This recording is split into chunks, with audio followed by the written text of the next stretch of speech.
Coming up, wet and wild weather has left Oxford's phones buzzing with tornado watches and warnings over the past week. Find out if we are going to catch a break in the clouds soon. Newswatch Ole Miss starts now.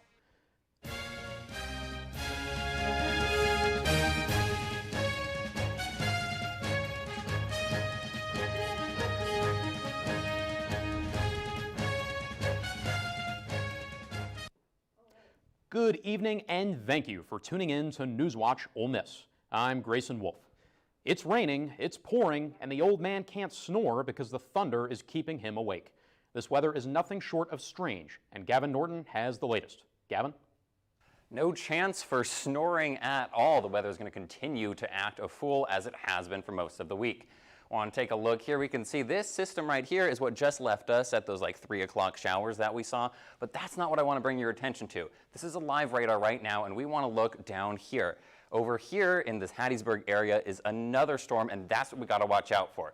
Because let me give you a breakdown. Up here is a stationary front you can see as marked by the red and the blue, and that's keeping everything really condensed right in this area here. And we have a warm pressure system. This is a new one that's starting to come up, and that's pushing this storm, as you see, closer to us. What is that going to look like? Well, by about 8 o'clock, you can see Oxford is just going to be laden in this rain here. Again, more of this, and we're taking a closer look later in the show at sort of what's going to come and what that means for the clouds above our heads right now. Back to you, Grayson. Thank you for the much-needed clarity, Gavin. There's no doubt the pandemic has brought challenges to UM students. Financial problems are no exception. The second round of the Higher Education Emergency Relief Act has been passed to help struggling college students all over the country. The Office of the Provost announced that money has been allocated to the school. Students in financial need can apply for up to $2,500 in assistance. Students must complete a 2020-2021 FAFSA form in order to be eligible and demonstrate exceptional financial need. Students are encouraged to fill out the form as soon as possible. And a positive update on the coronavirus in Lafayette County. Cases are on the decline. Weekly case averages were hovering around 200 at the start of the year. The most recent data shows 44 new cases in the past week. 2 of these cases are from new variants. The decline is due to rapid vaccine distribution and relaxed eligibility to receive it. There are 6 COVID patients in hospital beds at Baptist Memorial Hospital North as of now. Fortunately, none in the ICU. And Lafayette County is making progress as vaccine distribution continues. 20% of county residents have now been fully vaccinated. The rate of vaccination in the county is the 4th highest in the state. Between 30 and 40% of residents have received at least 1 dose.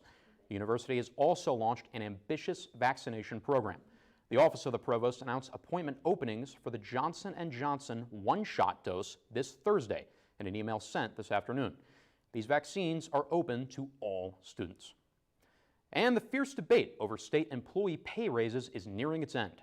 State lawmakers are working to finalize a new budget that would include $1,000 yearly salary raises for public school teachers and 3% raises for state employees.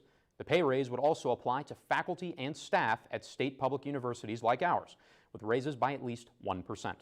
The budget agreement faces roadblocks as state Republicans contest Medicaid expansion as of now, and Mississippi currently has the lowest average teacher salary in the nation. And those with a garage as messy as mine, mark your calendars for Hazardous Waste Collection Day. On April 17th, Waste Management will be collecting hazardous waste such as old fertilizers, bleach, and motor oil.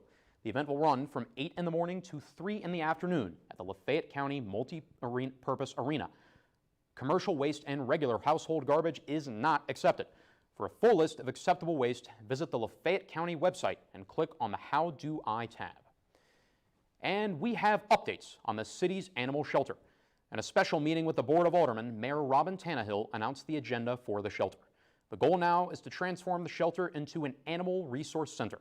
The mayor also laid out plans to change how the city approaches animal control, from an enforcement mindset to a community mindset. The city is also looking to hire an additional kennel attendant. The board announced a partnership with Team Shelter USA to assist with changes last week. The partnership will be led by veterinarian Sarah Pisano. The board met with Pisano to discuss strategies for reinventing the shelter. Pisano plans to visit Oxford and meet with city officials in person next week.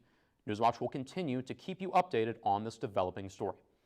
And that's a wrap on the Oxford Film Festival, at least in person. The first in-person event in 2 years was hosted this weekend, and some of Mississippi's most creative minds were recognized. This year, winners were awarded the Ronzo, honoring late festival supporter Ron Ronzo Shapiro. Some big winners this weekend included Women is Losers, which took home Best Narrative Feature, and In a Different Key for Best Documentary Feature. But don't roll the red carpet up completely. The festival will continue to host events virtually throughout the entire month of April. And we have the latest sports updates. But first, the weather once we return.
You think getting dumped by text is harsh?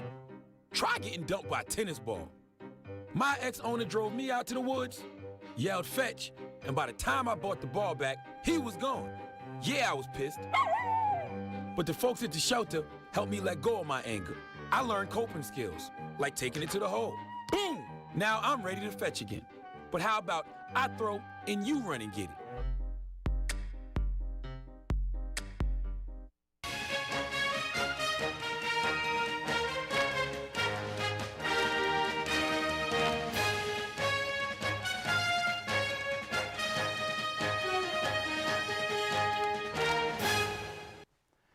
Welcome to Stormwatch. I'm Gavin Norton. Now let's take a look at what the current conditions are.